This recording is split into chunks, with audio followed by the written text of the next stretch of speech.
Hello, hello, hello to all of you out there in Facebook land. Thank you so much for joining us at Russell, a Place of Promise for our third pit session for our 30th and Madison Street property. Thank you so much. We have three different businesses that will be joining us today in an effort to help us to continue to invest in the people and places that make Russell special. Thank you so much for joining us today.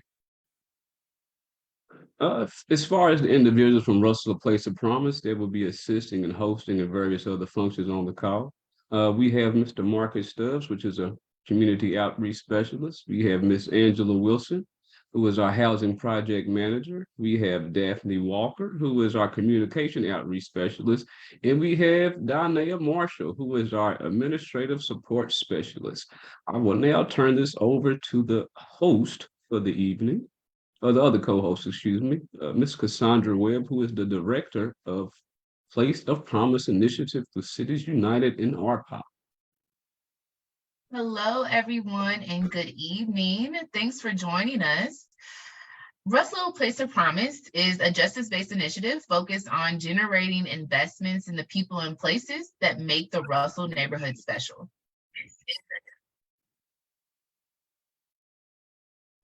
Our vision for Russell is to build Black wealth through investment without displacement, and that includes shared decision-making, shared leadership with residents, and that through an innovative partnership pledge written in collaboration with Russell residents, connecting individuals and families to resources leading to home ownership and traditional and non-traditional business ownership, as well as building pathways and opportunities to strengthen existing Black-owned businesses and creating innovative connections to career track jobs and community ownership of neighborhood assets is our vision for Black wealth in Russell. We are currently an initiative that is being incubated by Cities United. Cities United is a national organization that's headquarters here in Louisville, Kentucky, right in the Russell neighborhood at 18th and Muhammad Ali. The organization focuses on reducing homicides and shooting rates amongst Black men and boys, particularly between the ages of 16 and 24 years old. It is also incubated by Louisville Metro government, our city government, and is fiscally sponsored project of the Community Foundation of Louisville. And through our fiscal sponsorship, we get to receive cities CFL's 501c3 status, and we get to receive legal support and financial support through them. By the end of this year, our POP will become its own entity, and that own entity is going to be a 501c3. We are in the process of doing that right now with selecting our founding board members, as well as submitting incorporation paperwork. Our vision, as I mentioned earlier, is to build Black wealth through investment without displacement. We believe in people first investment. Our theory of change involves investing in people first to solidify long-term, authentic, and meaningful partnership with Black residents, and centering resident leadership in organizational decision-making, direction, and strategy. This approach relies heavily on direct, sustained, and wide-ranging relationship building with residents, whether they are homeowners or they're renters in the neighborhood. Investing in people before substantial investment is made in the place of the Russell neighborhood results in capital investments that are structured to be responsive to and rooted in the interests of Russell residents. That these investments are restorative, that they're equitable, they're resilient, and they're beloved by community. So I mentioned earlier how we have a partnership pledge. This again is a guide for us that was developed in partnership with community, with Russell residents themselves. We took their input. We started to write based on what they were defining as their vision for Black wealth in the Russell neighborhood. And we received feedback as we began to edit this partnership agreement. We established this back in 2021, and it has since grown grown to over 300 signatures that we have received so far, but we need more signatures. We need you all that are tuning in through Facebook to sign this partnership pledge to say, yes, I am in agreement with what Black wealth means. And I'm in agreement with what partnership means with Russell Place of Promise, that we are centering residents' voices and their leadership in our decision making. This is an agreement, again, that is creating the future around decision making processes, around investments, around strategies, policy and advocacy, and our future organizational form from now until our launch. It's a tool to outline our values, our principles and practices for our RPOP staff, our advisory board, our new our future board members, as well as partners. And this is a guide that we are using to follow to ensure alignment with residents' vision. So it should be a link to the partnership pledge in the comment section. So check out the partnership pledge, and we hope that you all sign today.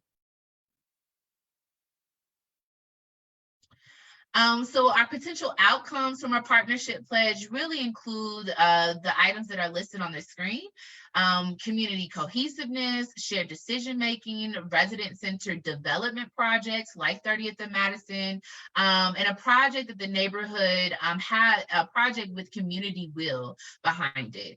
It holds the potential to drive how Russell resident partners and residents engage in investments and future strategies, policy and advocacy, and community involvement. Next slide. So a little bit more about the background on the Madison Street project. So when we talk about Madison Street, we're talking about 30th and Madison Street, right across the street from the Urban League Sports and Learning Center. It is a 5-acre property that once was home to a 220,000 square foot vacant building that was once cigar manufacturing. That building burned down a couple years ago, and now it is a cleared lot, cleared gravel lot that is committed to Russell Place of Promise. Is currently owned by Louisville Metro government. And in 2022 rather, that's a typo, 2022, Metro Council approved the property to be transferred to RPOP once a set of milestones has been completed. And those milestones include establishing a standalone entity, as we talked about. We will become a 501c3. It also includes putting up a fence and a sign on the property, and it includes design plans. And this pitch session is helping us get to our design plans. We need to know the uses for this site, right? And we need to know the themes and the potential uses on this site to create those design plans. Our goal is to create a development with shared ownership for Russell residents. So this is going to be a unique project. We want to make sure that Russell residents not only are a part of the community development and design process, but actually once this building or set of buildings is up and running, that they share ownership, and that ownership leads itself to create wealth for themselves and for future generations. It's also going to be this development, a variety of uses that's defined by Russell residents themselves that serves the neighborhood's needs, the resident needs, as well as visitors that may be coming to the site. It is a part of RPOP's wealth building model that is connected to our collective ownership of neighborhood assets. So some more history about the 30th and Madison Street property. It was formerly the American Cigar Company warehouse. It was a large manufacturing employer operating in the neighborhood in around 1905. It was there for several decades. The building was vacant even prior to the city of Louisville's acquisition in 2011. The warehouses burned down and were demolished in June of 2020. And the northern edge of the site once featured many residential parcels, which were demolished several decades ago. So this is a map. So if you're still thinking like, where exactly is this 30th and Madison Street site that they are referring to? So you'll see on your screen up at the top left side that there's the Sports and Learning Center. That's the Urban League's indoor and outdoor track and field facility. You'll see on the west side of the Sports and Learning Complex, there's the railroad right there, owned by Norfolk Southern Railroad. You'll see over here on the right side of the screen, these are the LDG apartments. They are no longer proposed. They are actually happening.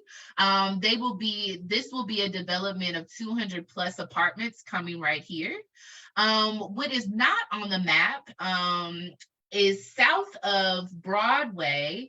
We also have the Norton Healthcare is developing a hospital, as well as Goodwill will be developing their Opportunity Campus. So there's a lot of investment going in and around this site.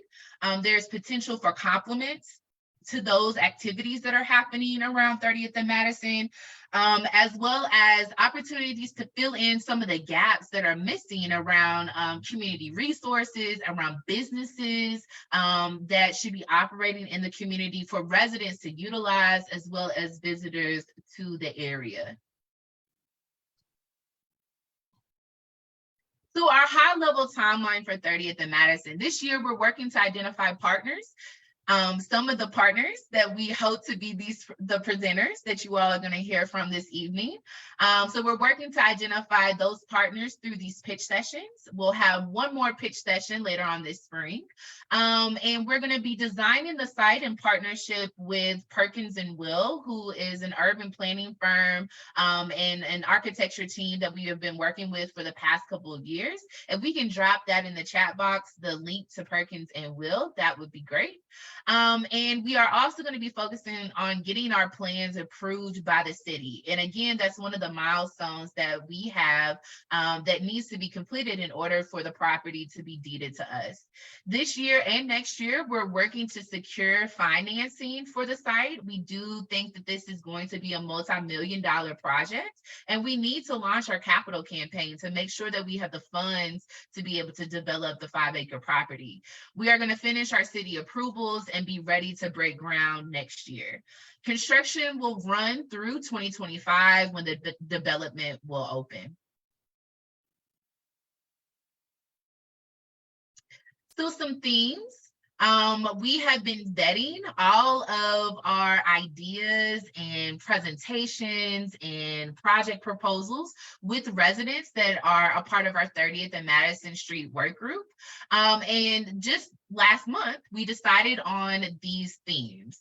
So the themes include arts and culture.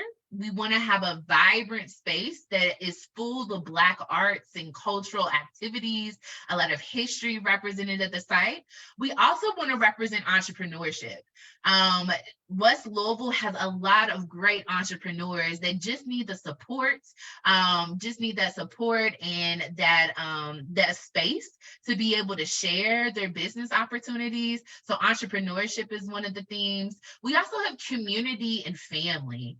We want to make sure that we're representing how beautiful West Louisville's connections are, how beautiful the Black family and community is. And so that will be a vibrant piece of the site. And then lastly, we also want wellness. And that takes a few different forms. Health, from mental, emotional, and physical health. We want that to be represented in the site, and just overall the holistic wellness of the community that can also touch on spiritual practices and the other things that really make one whole and well.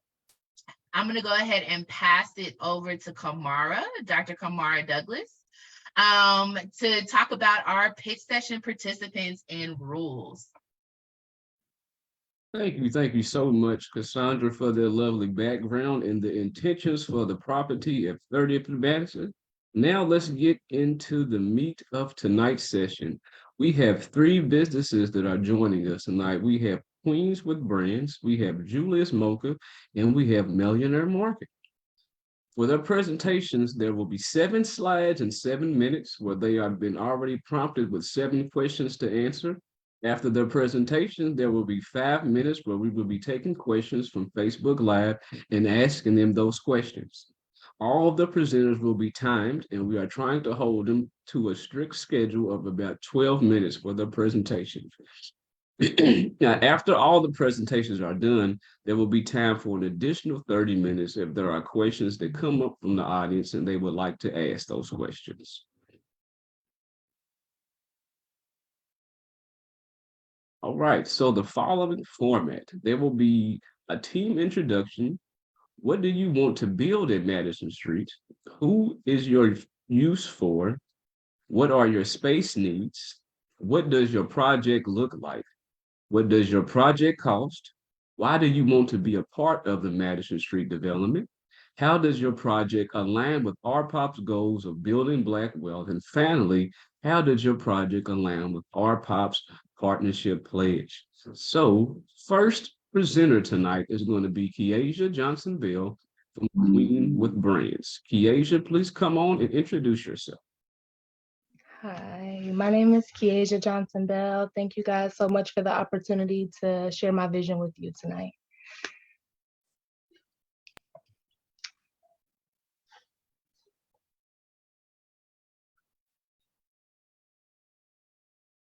Sorry about that. 1 second as I open that up.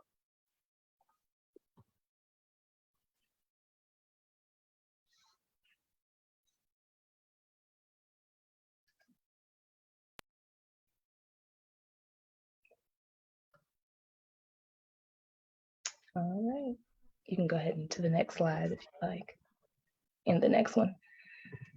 So I am the owner of Queens with Brands. I started Queens with Brands 2 years ago out of pure necessity, really. I had just graduated from college. I was 6 months pregnant, had just lost my father, and experienced a temporary houselessness situation. So I quickly needed to make moves to create sustainable income for myself and also be able to leave a legacy for my son when I left. Next slide. So I created Queens with Brands. And we are a full creative digital marketing company. We offer brand and product photography, videography, graphic and web design, copywriting, lead and workflow management, media management, graphic prints, signage, and we work with established brands, brick and mortar companies, emerging personal brands, and other marketing agencies as well. We also have camps during the summer with the youth, just helping them learn more about financial literacy and Hey, entrepreneurship. Kiasia, Huh? I'm so sorry. I'm so sorry to interrupt you. We got a comment saying they can't hear her. Gabe said they can't hear her.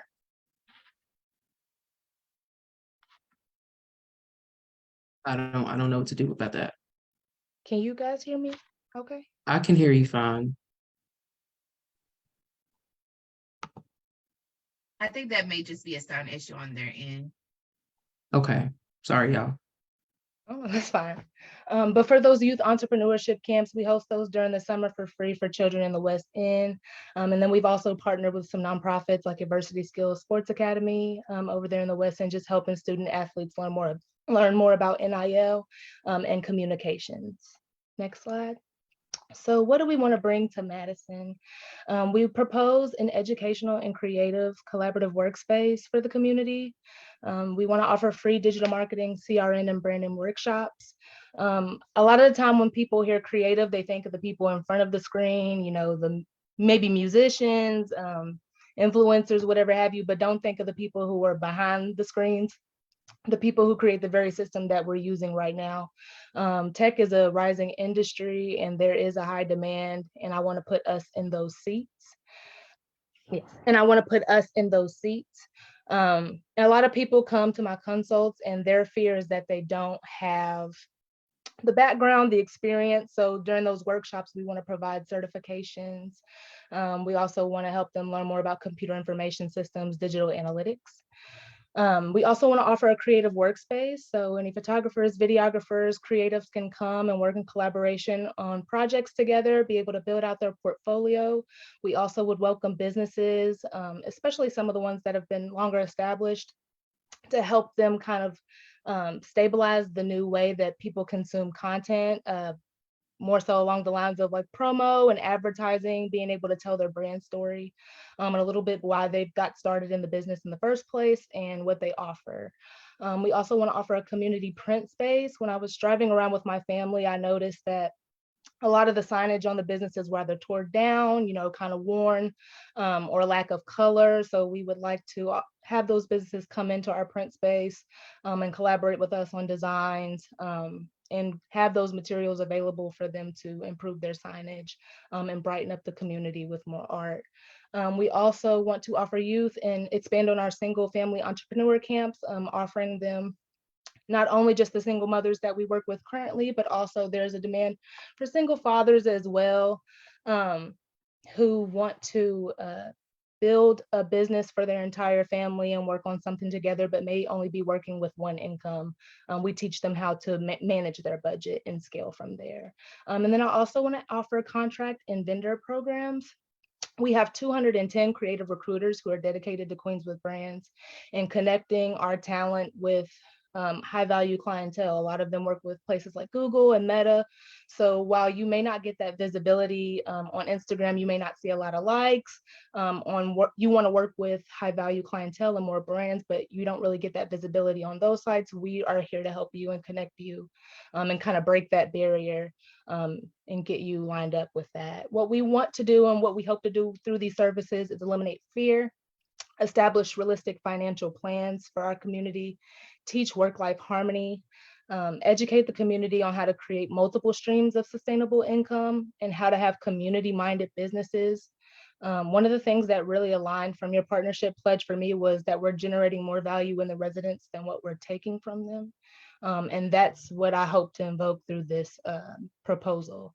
And then, like I said, we want to dismantle those barriers. So I want to erase the stigma on Black business, brighten up the way that our signage and things look, improve our processes. A lot of things that I hear people complain about, you may be closed all the time, or it's not clear on how to get through from the website to the sale. So we want to help people close those deals and help people improve their processes so that they can generate more business. Next slide. So for our projected expenses, we're looking at 18,242 capital expenses and 90,000 operating expenses for a total asking investment of $108,242. Next slide, please. And then here are some of the renderings, just to get a better vision of what we were looking for, to have a very big open classroom with a smart board at the center, so that they can kind of come up and have a hands-on interaction during those workshops. I also would like, in that administrative entryway, if you could have, we could have like a brand wall. I would like an artist to create some type of mural of all the historic places in Russell, and then also have some type of QR code created that would lead them to their landing and their promotional video that they would create at our business. And then just to kind of give you guys an image of what I would like the collaborative studio space to look like. And the sizing is about 3,600 square feet is what I'm looking to innovate in this space. Next. All right, and that's all for me.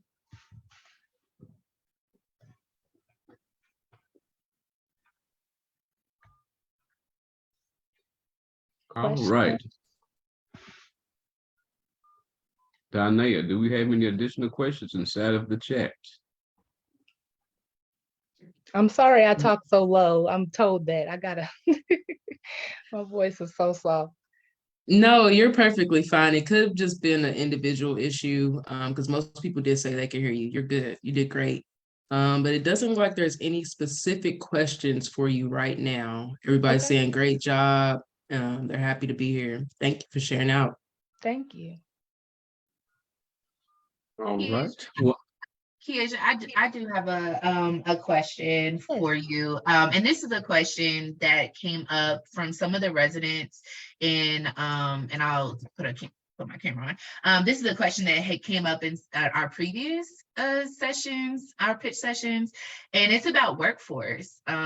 So how many team members do you think, if you were in a brick and mortar space at 30th and Madison, how many team members do you think that you would have? And then second, as you're thinking about your team, what employment opportunities would there be for Russell residents? Yes, so I'm looking to offer full-time, part-time contract opportunities and internships for students as well who are looking to get into that digital marketing space, just because I know a lot of colleges are starting to offer that curriculum as well. So for me, we're going to need all hands on deck, just because I would like to use a local Black printer and signage kind of company already, and partner with them to create with them for that community print space, to collaborate with them for that. Also need photographers, videographers, graphic designers, administrative support, marketing strategists for multiple products, because Queens is always expanding. And I don't also handle all hands on deck for my team as well. We have about 5 different individuals who are all single mothers who work for me as well, full-time at this point. So those are the kind of opportunities we're going to offer for them as well. And then, like I said, I want to contract a local artist to do the mural on the front for us. So I feel like there will always be job opportunities. And then that contractor vendor referral program is going to be very, very essential for all the businesses, for anybody who has a skill set or a service or something that they want to do, or a brand. Because like I said, we have those creative recruiters who are always looking for talent like now, and want to connect with these individuals and connect them with these companies and get them that experience. Thank you, Kiesha. No problem. And then I saw I had one in the chat. Yeah, so that one in the chat is from Mr. Frank. He asked, what is it about the Madison Street site that appeals to you? For me, I have a heart of service. Even for Queens with Brands, it started for profit. Just like I said, it was out of necessity, but it's expanded this past year. I would say I do more nonprofit stuff. I need to probably go ahead and file before, because I'm spending all of my own money for everything.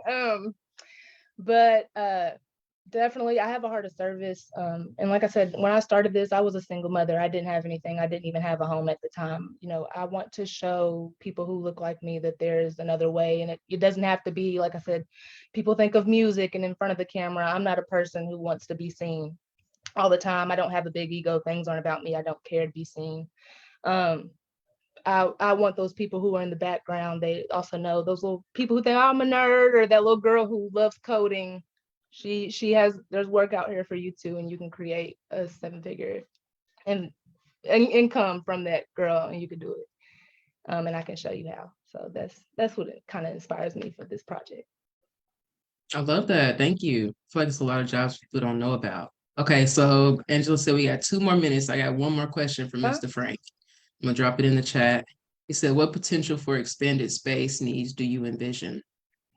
I at first, honestly, when I started my presentation, I was asking for less space, and I was like, maybe not. So I think what I'm asking for right now, the 3,600 is pretty fair for what I'm wanting to put in this space. I don't think that there will be anything drastic as far as construction that our space would need. Got you. And then he asked one more. Yes. And this doesn't seem like you have to provide this information now. I guess he's looking for a yes or no answer. But would you be willing to provide our public information on your business history? Yes, sir. Okay. Thank you, Kiesha. No problem. Thank you. All right, well, if there are no additional questions, we will now move on to our next presenter.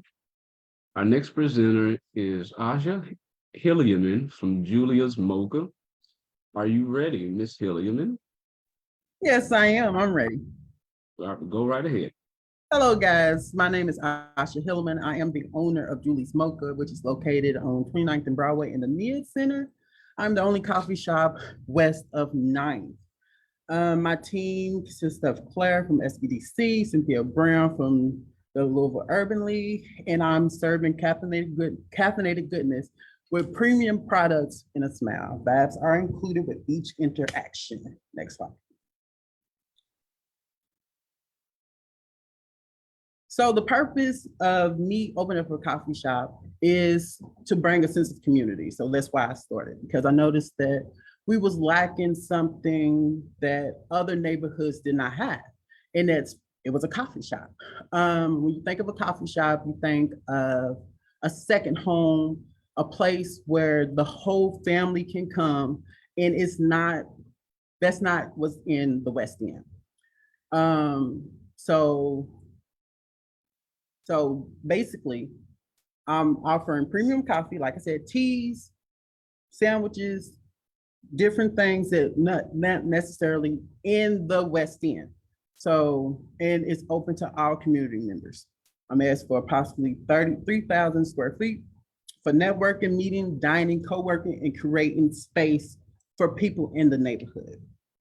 This market, I have two separate markets. The first one, I am targeting females between the ages of 23 to 45, employee entrepreneurs, earning an average of 20 plus per year, 20,000 plus per year. Then I want to focus on the family aspect.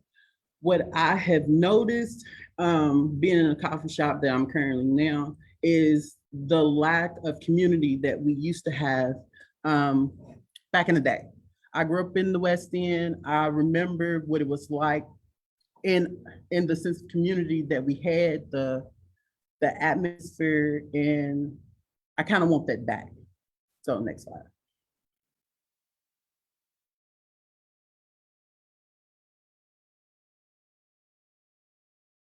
Okay, so what I would like for this coffee shop to look like, so when you think of coffee shops, if you are a coffee, tea, whomever drink, what kind of drinker you are, you notice that coffee shops have its own personality. So I was thinking, as far as being in the Russell neighborhood, we're trying to, with new development, emerging, existing established businesses, that we'll do something just like that. Build a coffee shop that kind of give you that familiarity of like going to your grandma's house, but with a modern twist, up to date, a vintage twist. So you go in and you feel like it's home. You feel like like it's a Sunday dinner. It feels like it has certain smells, and it invites safety, community, and trust. So I want to bring that back to the West End, and I believe the coffee shop will do just that. We need a second home that isn't a liquor store, that isn't necessarily a church, or something that you can do before or after church. Just like I said, like a second home. Next slide.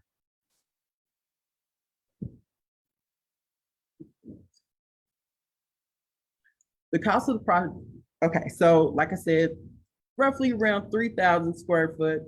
And the build out will be roughly 25,000.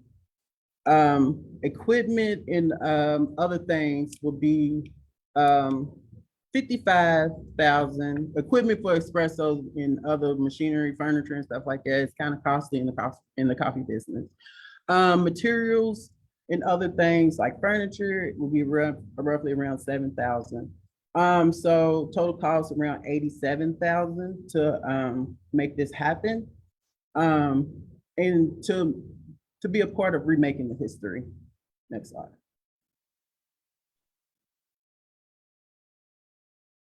Okay, so why would this be a good asset to Russell Place Promise? Like I said, Julie's Mocha can provide a space to build community in the Russell neighborhood. As you stated before, it's trying to bring back the history that once were before that may have gotten lost, and trying not to gentrify with us not in mind. Also including healthier meal options, besides the typical, soul food or, barbecue, and just offering a different item, such as coffee and tea. What I realized in this coffee journey is that with coffee, it brings happiness when you first take that first step. And that's what I want to bring into the West End. Just bringing that sense of security that we can do it in the beginning of the day, and that we got it, and be around other people who look just like us.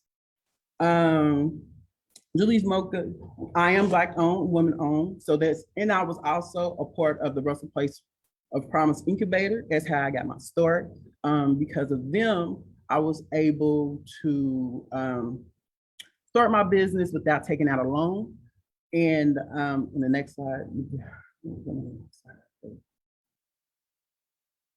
I was able to have my growth of sales have tripled by 15,000%. And with that being said, I wanted to pass that along by also putting people, by by connecting and contracting with other people who are people of color, Black owned businesses, that we can do partnerships in my shop. For instance, right now, I'm partnered with a lady who's a Black owned tea, a loose leaf tea, and my smoothies is also Black owned. And I'm planning on getting my produce from a Black owned vendor. I'm trying to find as many partners as I possibly can that's Black owned, so I can continue to help other families build that generational wealth. Next slide. So like I said, with the coffee shop, my beginning started because I worked at Starbucks, and looking at their numbers, and knowing that they wasn't going to invest in our neighborhood. I'm from the neighborhood. I know how the community is and what the community needed.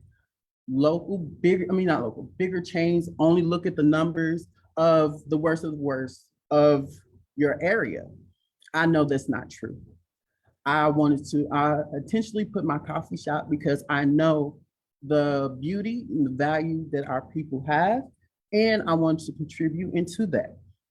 I wanted to employ people in the neighborhood and teach them this trade. So not only, because I understand that when it comes to finding jobs, not everyone wants to go to school. Not everyone wants to work at Humana, JCPS, and all that lovely stuff. And I'm teaching a trade. Barn is a trade that can be passed along, and it's a good part-time job and full-time job for people who have certain type of personalities. Like fit me, I'm very energetic. I'm a people's person. This is perfect for me. I found my niche. So, and I feel like there's other people like me that not necessarily want to work in the fast food industry, but wanted to build connections with people by providing a service, which is coffees and teas. Next slide. That is all the slides. Oh, sorry. Okay, I'm reading. Okay. Ooh, I got nervous. I'm usually not this nervous. You did great though. No, I'm like, oh my gosh, I don't know why I'm so nervous. Okay, so let's go ahead and move into questions. You're getting a lot of love in the comment section, by the way. People are very excited. Congratulations on the success of your business. They love that you're working with Black owned people. Yes. 1 second. Because I think that'll be easier than the presentation. Okay. Go ahead, Cassandra. No, I just, as you were pulling up those questions, I just wanted to ask that first question that I had also asked Kiesha, around your team. So I know you have 2 additional team members that are supporting you right now, All right. Asha, but as you are, thinking about, being at the 30th and Madison Street site, like, how do you plan to grow your team? And then 2, are there opportunities for residents to be employed, through your business? Yes, honestly, what I did leave out was my employee came from the spot, which is a intern from youth between the ages of 16 and 23. That was kind of like a second chance. So I partnered with the Goodwill with that, as far as interning and teaching them different skills that they may need to, like, they can either stay on with you or they can go and do other things. So I partner with them as far as the Black youth and giving them a second chance in employment. Also, I wanted to gear as far as being a barista. With this journey, it's very white male dominant, and trying to become a barista was very hard. There was another reason why I got into the coffee business, because it's a huge industry, and trying to get in and learning it was very hard. Only way I was able to do it is because my boss at Starbucks was Black. So I want to give other people the opportunity to learn how to be a barista, because some people ask questions. A lot of people are interested in this trade, and I want to be able to train them with that. It's also the perfect part-time job for people in the area who may just want to have a second job close to home, have a good time at their job and walk home. And it's not around, like I said, being in a liquor store, working in a crowded place like Kroger's. It's a nice laid back place. And plus your personality come in. Like, people are generally happy to see me when they come to my shop and to work there. So I want to give that opportunity for people around the neighborhood.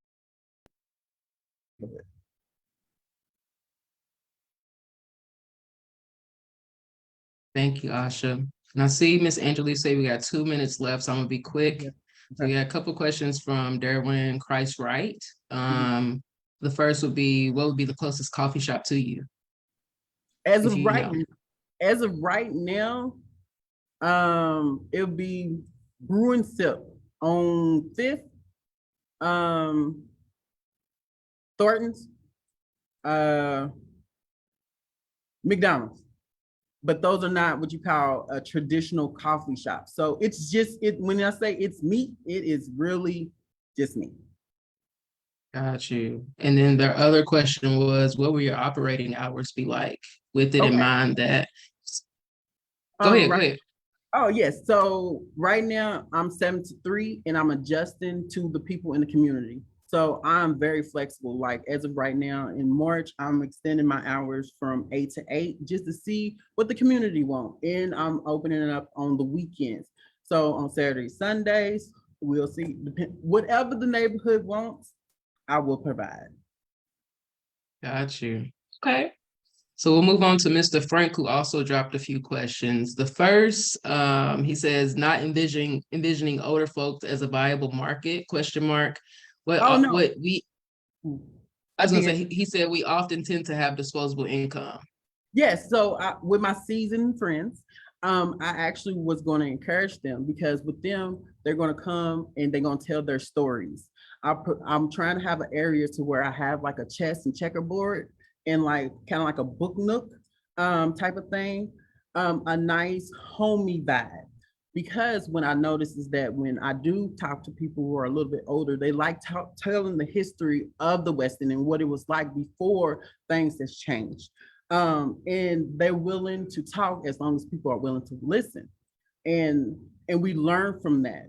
And that's how we grew up learning our past and our stories, was through telling stories and listening to people who are a little older than we are. So yes, my target market is for my crowd that are retired or just need, someone to hang out with. Got you. Thank you. And then Mr. Frank is also wondering, would the Madison Street site be an addition to your NIA Center site, or would it be a replacement? It will be an addition. We need as many different coffee shops, and like I said, that coffee shop will have its own personality, and I will gear it towards the people around the Russell place. Because I understand they have a certain needs that other coffee shops don't necessarily have. Homemade. Got you. So Okay. I would And partner then, with- I'm looking. I will partner with other cooks. I'm not a cook, but I know plenty of people who do, and I'm willing to partner, which will help pass along that family generational wealth for other people. got you. Thank you. I'll go ahead and pass it back to Kamara. Oh, I'm so sorry. All right, thank you for that lovely presentation, Mrs. Hillman. All right, for our last presenter, we have Nashan Tribune with Millionaire Market. Nashan, the floor is yours. Thank you. I am Nashan Treview, the founder of the Millionaire Marketplace, and we actually started in 2020. And we could go ahead on to our next slide, please. When we talk about our whole team, we have a very unique team because we look at our team as being not only those who are there setting up around operations, but also those who are ambassadors, as well as our supporters and those within our community. Right now, we have about 4 employees right now with us, with 2 contractors. And we are looking to expand that with this summer as we become a summer worker, to get involved and partner with summer workers, because we believe in the youth. So we will always continue to hire in youth, because you have to train, you have to train kids so the kids can be able to, model. We could be a role model so they can learn the principles and be able to learn what it takes to run an entire business. And part of our, when we go back to the brick and mortar concept, we'll speak of, and the workforce development. When we talk about workforce development, you have to think about all ages. So we're going to have opportunities for every age bracket, because it's going to be very important as we're talking about generational wealth, as well as the safe community space. And then we are going to our actual talk about the brick and mortar concept. So our brick and mortar concept for this particular Madison Street, we are so excited about pitching this to you all, as we see this as a really nice brick and mortar space for retail for Black-owned businesses. One of the factors that we found, that everyone who knows is listening in, that the dollar don't stay in our community, less than, every second the dollar is going out in our community. We are one of the biggest consumers. So what can we do to better be able to have a place where people could come and shop local and shop Black-owned products, unique products inside of down in the side of Russell area? Well, the solution is the Millionaire Marketplace. And we think that would be great, where you can have business owners who already reside in Russell and already reside in the West End and in Smoketown, who can better be able to say, hey, now I have a whole entire space to come in and be able to sell my product and set up my pop-up shop on a consistent basis. That is definitely a need. And we were just here to fill the need and to better be able to help when we think about what does it take to build economic wealth. Well, you got to be able to have those business owners in place. You got to have them trained, secured, have them trained and help develop them so they could get ready for the next level. And those are some of the things that we do at the Millionaire Marketplace. Why is it so important for us to be in Russell area? Of course, I spent many years with growing up in the West End and as well as Smoketown, both areas, because my grandparents lived in Smoketown, grandparents lived in the West End. So when I was growing up back then, your grandparents, you went to their house, throughout the week. You also went over there on Sunday. So you are used to being, I was used to being around my grandparents' house, and I spent many, many hours, many days there. So Russell is, kind of like could be home, because my grandmother now all lived in the same area. So it's very important for us to say, hey, we need this space. It's something that we need. And we are looking that one thing that this could really help do is become, a big economic engine within the downtown, with the downtown and the west end of Louisville. So we talk about the brick and mortar concept on here, as well as you go and talk about workplace development. I see this whole space inside of Russell we could have a beautiful mall setting, as well as having a training room inside of their conference room, because you have to provide training in a community room inside of this space. And then you talk about, we need a whole, I would like to be able to see a whole outdoor space to have festivals and community events right there in Russell on the Madison project too as well. Go ahead to the next slide, please. Cost estimate to build out the space that we're looking, the square footage, I will go back to that, easily 10,000 to 15,000 square footage for this particular project, because you got to think about not only the retail space of this nice big mall, it's beautiful mall setting, but also you got to think about the storage room. You got to, and you got to think about everything else where products could be at, and it got to be a whole entire feel when people come inside to the marketplace, because our marketplace is an amazing brand. When you come in, it's not like you just go into the store and they say, okay, you check out, see you later. It's a whole vibe and a whole community, and we're going to be able to continue that everywhere we go, because right now we're a traveling marketplace. So we travel around the city until we get our own brick and mortar home. So our cost estimate is about 2.7 million to build that out.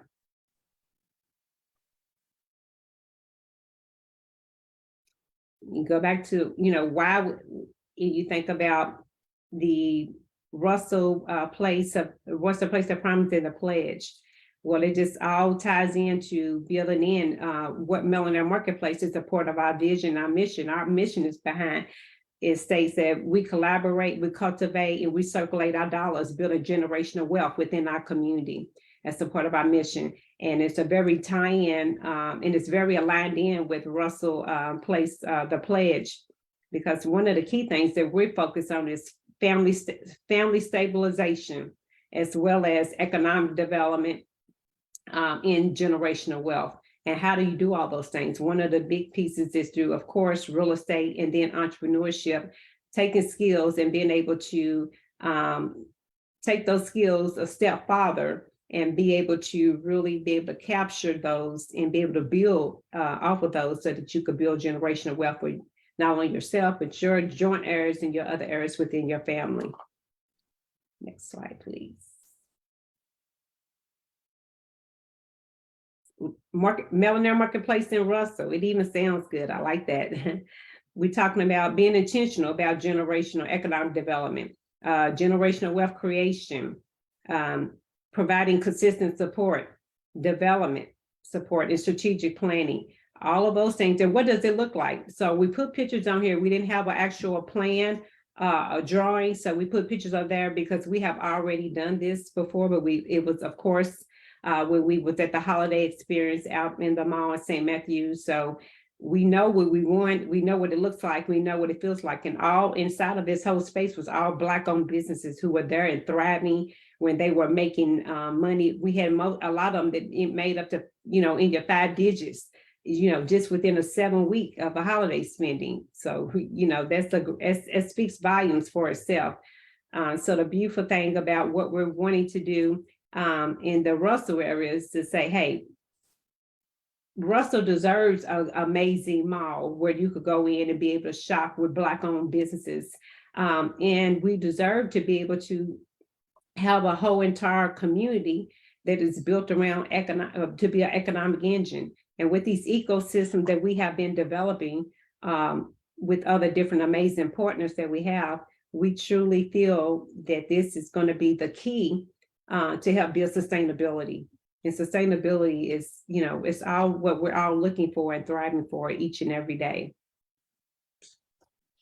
One of the other aspects is I tell people all the time, we are barrier breakers, because what are some of the problems that's happening within Black-owned businesses? Well, we got 1,000 barriers of why come, because businesses was not inherited to us. And, we're not able to go to the big brand banks and say, hey, okay, we need $2 million for this. Of course, long terms are going to be completely different for us. So we got to figure out what things that we could do to help our Black-owned business to be successful. You talk about the economic engine stimulator. Well, that's our goal every time. What can we do to continue to push this engine forward? And then family stability. You talk about improve mental and support. And then the Black generational itself, period. You got to do things around building generational wealth if you want to see a community that's going to be continuously growing. And I do believe that Millionaire Marketplace is the actual hub that's really going to be able to help bring forth what we need when you're talking about consumers and talking about retail and spending. We want to be able to spend in our own community so it could go right back into our own community. And that's the reason, one of our main reasons of why. And we're already in Russell, so don't get me wrong, we're already in Russell. We have a partnership with the Louisville Urban League. So we're there as a pop-up traveling. So we pop up there every now and then, and we will continue to do that because it needs to be places all around the city of Louisville where people could go and shop with Black-owned businesses. And we are the driving force that's doing that work that we're doing with that.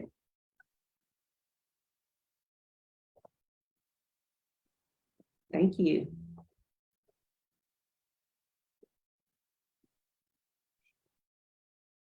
Okay, so we do have a couple questions for you in the chat. I'll start with Mr. Frank. He said, what type of products do you plan on carrying? You might have answered that, but just to reiterate. Great question, Mr. Frank. So Mr. Frank, we have probably 80% of our businesses that support the Millionaire Marketplace. They actually are handcrafted products. So they put a lot of love, a lot of sweat equity into it. So I'm speaking of your candles and your handcrafted jewelry, your handcrafted shea butters and your handcrafted skincare line and your handcrafted jewelry and scarving and everything that you may need. It's amazing. So yes, 80% of them. And then we have a few boutiques and bookstores who are part of it too, but it's all centered around, of course, the culture. Got you. And this is another clarifying question. He says, will you be the retailer or more of an aggregator of individual entrepreneurs? Repeat that again, please, for me. Will you be the retailer or will you be more of an aggregator of individual entrepreneurs? And I dropped it in the chat too. Okay, perfect. We'll be of course, what we do is we are the retail accelerators, pretty much what we are. So when you just think about when you walk inside of a brick and mortar store like a JCPenney's, and you go around to different departments and you shop. Walk inside of the Millionaire Marketplace in Russell and go in and get your children's clothing through Lily's Boutique. You could go over to get your health products from J. Cortez Fit. You could go back into the health and wellness and get your shea butters from Matters of the Heart. And you know what I'm saying? It just goes around being able to create these different departments in the retailers, as well as we'll be providing training and development for them too as well. Got you. Thank you. Ms. Charlene wants to know, will this work by you subleasing the space to other vendors? Oh, the whole concept will work because the business model, Ms. Charlene, won't be around that piece right there. We'll have to look according to what location and see what works best after we get a better understanding of the project. Got you. And we have time for one more, I think. Ms. Elaine says, with the space that you will have, about how many vendors do you expect to be in the space at one time? So if we're able to obtain the 10,000 to 15,000 plus space, we will have to have an architect to come in, but we would like to ideally think that we could be able to bring in anywhere from 25 maybe to 40, depending on the actual layout of how that could be. Or it could also be where businesses say, hey, I can't be there, but you all can have my brand on, their brand to be on the shelf. And then of course, we'll be able to, you know, have one terminal for that to go, POS system for that to go through for those who cannot be there all day when the stores will be open, because we'll be open like a mall. Got you. Thank you. I don't think there's any more questions right now. You get a lot of love as well. Appreciate that. Thank you. Any other questions? Because we do know this is a very new concept here in Louisville, Kentucky. So we know it's new and you know, it's a lot of questions. So please bring the questions on. We're here to answer the questions because it's for the community, built by the community for the community. So this is the portion where we're going to move into just some general questions, or maybe if you all do have some more specific questions for our presenters, this is, we're going to spend about like 10 minutes or so, 15 minutes or so to ask those questions. If we can go back to the question slide, we're going to spend some time opening up. So please continue to drop your questions in the chat box. Also, our pop team, if you all have questions for the vendors, please, or for the presenters, please ask those questions. This is, yeah, our time to have a discussion.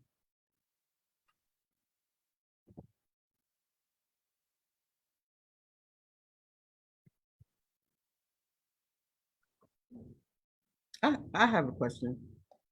So as far as deciding and stuff like this, how does this, like, how will we know if we was chosen, or how's this whole process as far as the people actually getting a part of the land? When would y'all know? Yeah, so we're going to go through that after this portion, and we're going to go through the next steps for you all. But want to leave this portion open for any other questions for you all, since we have you all here with us together. Any questions for the presenters? I know I had asked this question earlier to the other presenters, Nayshan, and just thinking about your team. And I know you currently have some staff members, and then you also have an intern. So if you were to be in this brick and mortar space at 30th and Madison, how would it expand your team? And then would there be an opportunity for you all to employ some Russell residents as well? Great question. Thank you for asking. So if we were to get able to be lucky enough to come to Russell, we would have to go up on our staffing we had 4 and we got 2 contractors, and we're going to hire on some right now as we speak, some summer work employees. But if we were able to get there, we got to move our staff up to 15 staff in order to hold, you know, because you got to now, it's a whole operation. And we will, of course, still partner with Summer Works, and then be having it open. We will have it open to either we got a youth model training program that will be able to help those who are middle school and high schoolers too, as well, to be able to come in with their volunteer hours. They'll be able to come in and do their volunteer hours, and then we'll have it open to whoever's in Russell area or the West End, whoever, you know, who want to come. We will have actually space for them too as well.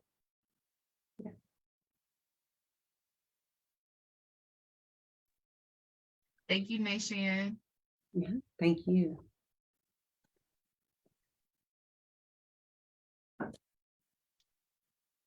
I have a question for, this is for all 3 presenters. You all talked about potential for collaboration, or some of the collaboration that you all already do. Can you talk more about if you, like, for instance, if all 3 of you all were selected by residents to be on the site, how do you all think that you all could collaborate together based on what you all have heard from today's presentation? That's a you go. Who? Look, I was gonna say, actually, when Nayshan was speaking about a mall space, I was very inspired by that, because I thought that if all 3 of us were selected, that was a space that could incorporate all of us, you know, not only her coffee space, for them to come and enjoy with their family and the community, to, you know, have a stop before work, after work, whatever have you. And then also, you know, for me, you know, my business is, the great thing about my business is that it really can support anywhere, and especially for the space that I'm asking for a studio space for the, those businesses that are in that mall to get their product photography done, their promo videos, their advertising, their signage for the mall, their posters, their flyers, and business cards. So I think all three of us would, if we were all chosen, would definitely be able to help each other within that one space. Yes. Oh, go ahead. Okay. Okay, so like like for instance, right now, because of what I've done currently, a lot of people who are trying to open up businesses or different parts of their business is asking for advice. And what I can do is I can refer them to her branding because it's a part of business. I can refer them to Millionaire Market because that's where I got my start from. So it's more like the networking and community that I'm trying to bring as far as with the coffee shop, and not have that cliquish type of competitiveness that we often see in our community. So of course it's like, oh, you need pictures, perfect person. Or they can come and hold an event at my spot, or vice versa. If they needed coffee, like say they was doing something in the morning and they needed some catering, I'm right there. So building that sisterhood, that partnership in the community, like Kia just said, I feel like we're all on board on that because it's what we need. And I know the community need that. And when they see us doing it as an example, I feel like they will feed into other establishments, other future businesses, and possibly already established businesses to build the gap as far as building and supporting each other in this business, in this entrepreneurship. Yes. And just like Asha just said with Julie Smoker, when she came and started with us the first time, I'm like, you got something. This is amazing. And, it was great to be able to have her and to see her blossom. So I'm so happy for you, Asha. And then Kiesia, it's perfect because you're doing things that a lot of the vendors, when we talk about retail, branding and digital marketing and branding visuals and all those pieces are things that's already going to be needed. In a sense, we're going to be needing a community room and a training room. It just makes a whole lot of sense to be able to say, okay, Julie Smoker, we're going to need coffee and muffins at 10:15. We got a whole training class that Kiesia's doing for the businesses that are coming in from, wherever they're coming in from, they need this, and we're better be able to collaborate, not just on that, but hey, Julie Smoker, we're gonna have an outdoor festival, Juneteenth festival, whatever we want to have, you know what I'm saying? And then, hey, we're gonna need coffee that morning because we got 50 vendors coming in. We need coffee and donuts, you know what I'm saying? And then it's a beautiful thing to be able to have these two ladies on here who already have this awesome concept and already doing the work, not even a concept, they're doing the work like we are already, already got proven models. But I think this would be great because this is what it's about, collaboration. Everything that we do and a part of our mission is about collaboration. I think these two ladies are wonderful in what they already are doing. I think it would be a great way for us to collaborate in the show, the community.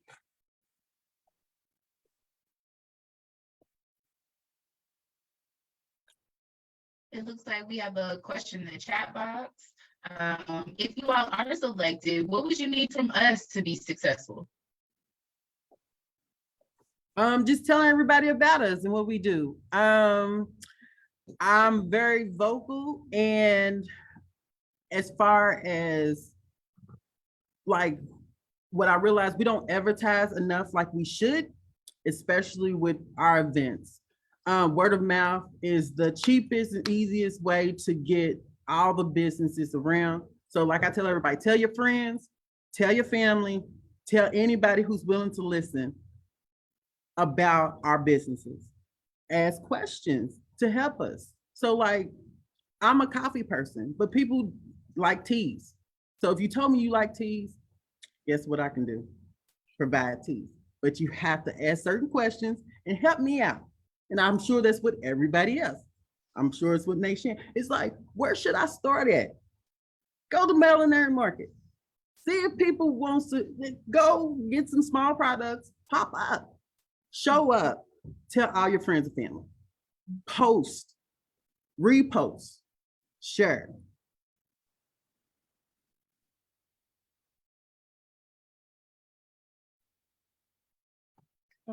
So for me, I would say you guys are really doing a lot with this development in itself, but definitely, I think for me it would just be, I don't claim to know everything and know everybody. Just introducing us to any, businesses and nonprofit and grassroots organizations that you guys are aware of that could really benefit from some of the services that either one of us offer, really, or from any of the trainings. Because at the end of the day, whether we get the development or don't get the development from this pitch, we just want to be of service to people and help them.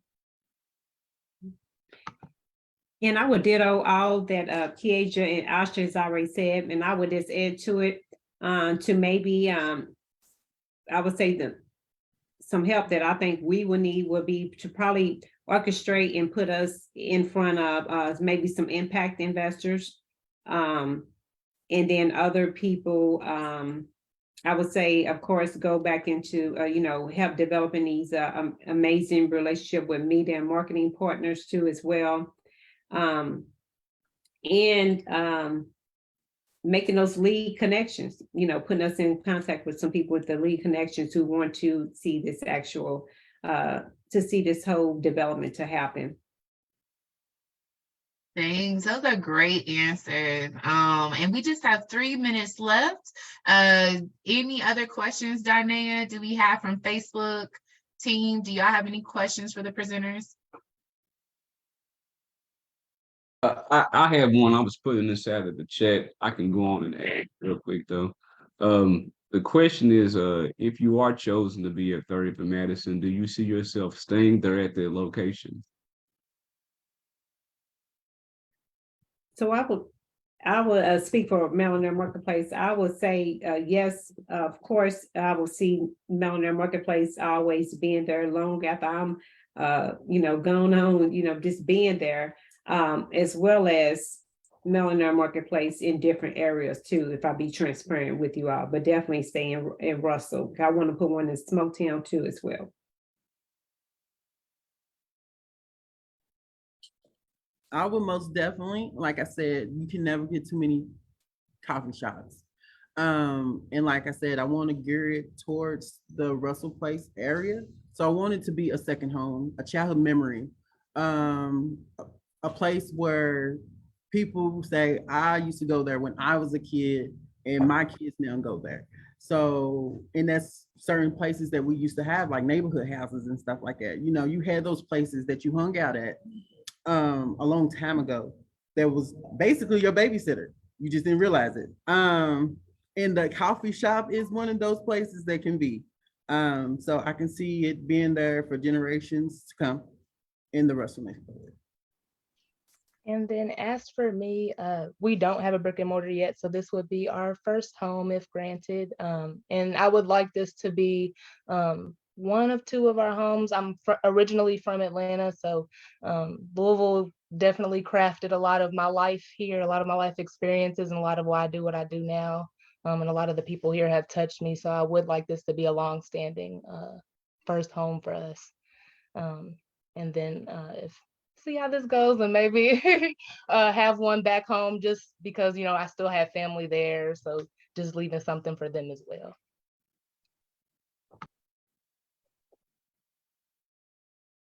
All right, I think that is the end of our Q&A portion.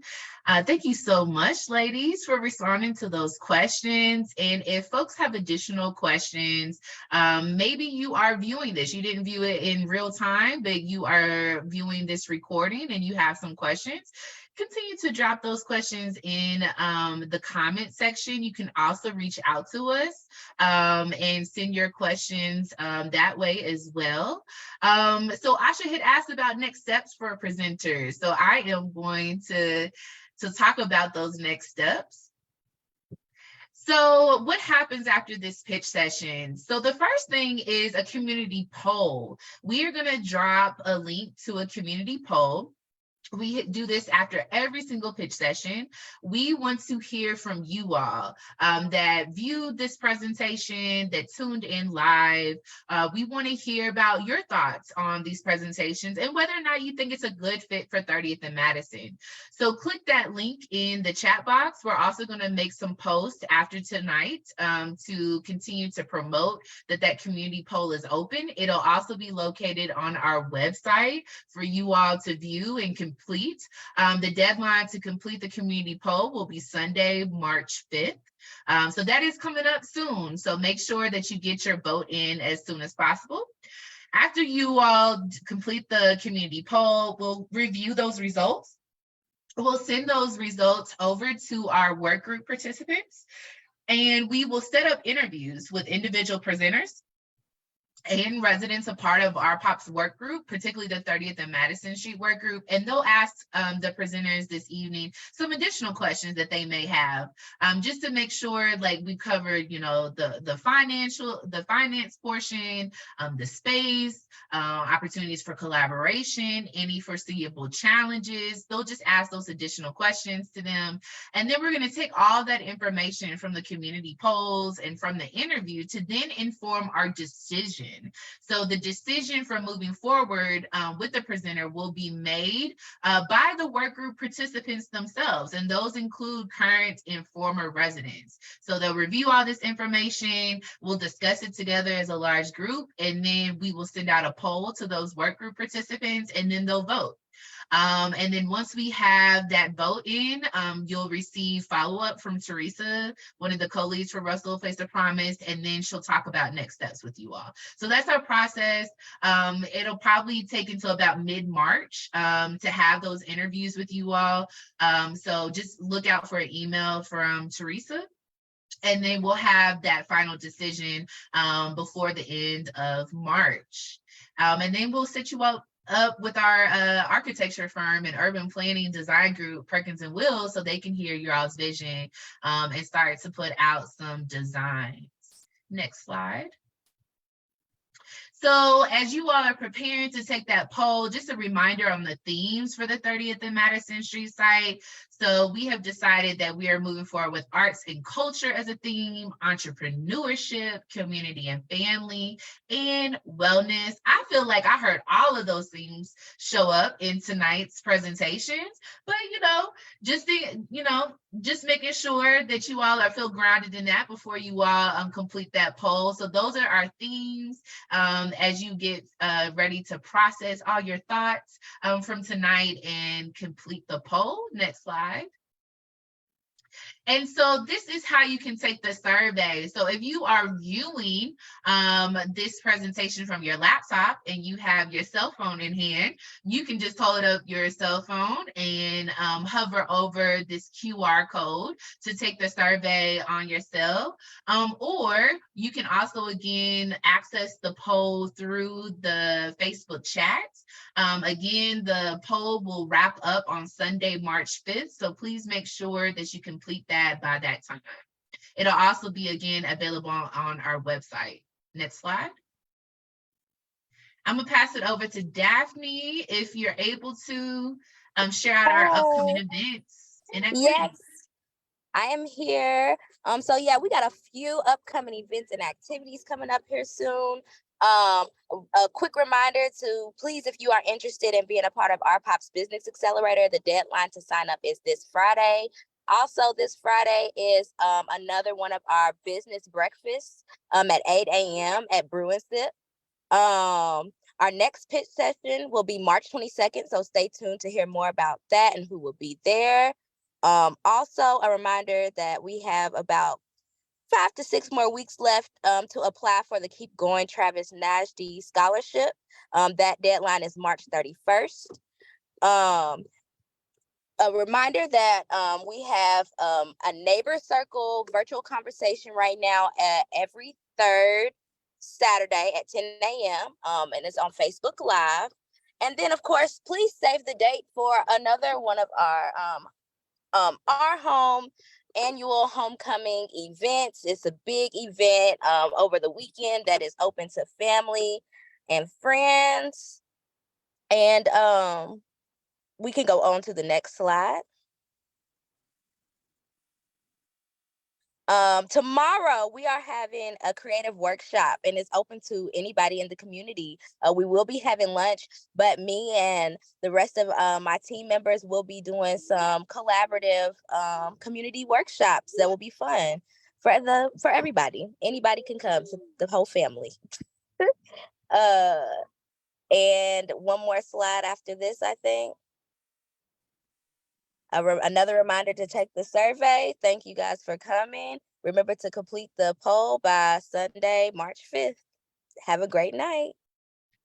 Thanks, y'all. And thank you to the presenters. Let's give a big round of applause to each presenter this evening. Again, we had Keasia Johnson-Bell from Queens with Brands. Thank you so much. Let's make sure we drop the social media handles and website in the comment section so we can promote them.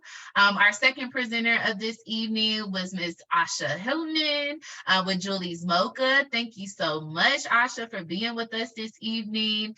And then, and also Asha had mentioned she was a Business Accelerator participant. So Daphne had mentioned we have another cohort that is launching very soon, and the deadline is this Friday. So if you own a business and you want to be connected with us and you want some consulting support, you want to get connected to other Black business owners, and you want to receive $5,000 to support your work, sign up for our Business Accelerator. All right, y'all, the deadline is this Friday. So that link is also on our website and in the Facebook comment section. And then lastly, but surely not least, Ms. Nation Trebu, who is representing Millionaire Marketplace. Thank you so much for presenting this evening. It has been a pleasure to work with you over these past couple of years and really excited for you to be presenting this evening. So thank you, ladies. We could not do this without you. And again, community, folks that are watching us this evening, make sure that you complete that community poll that you can find through the QR code on the screen in the comment section on Facebook, as well as our website. Thank you all and have a good evening.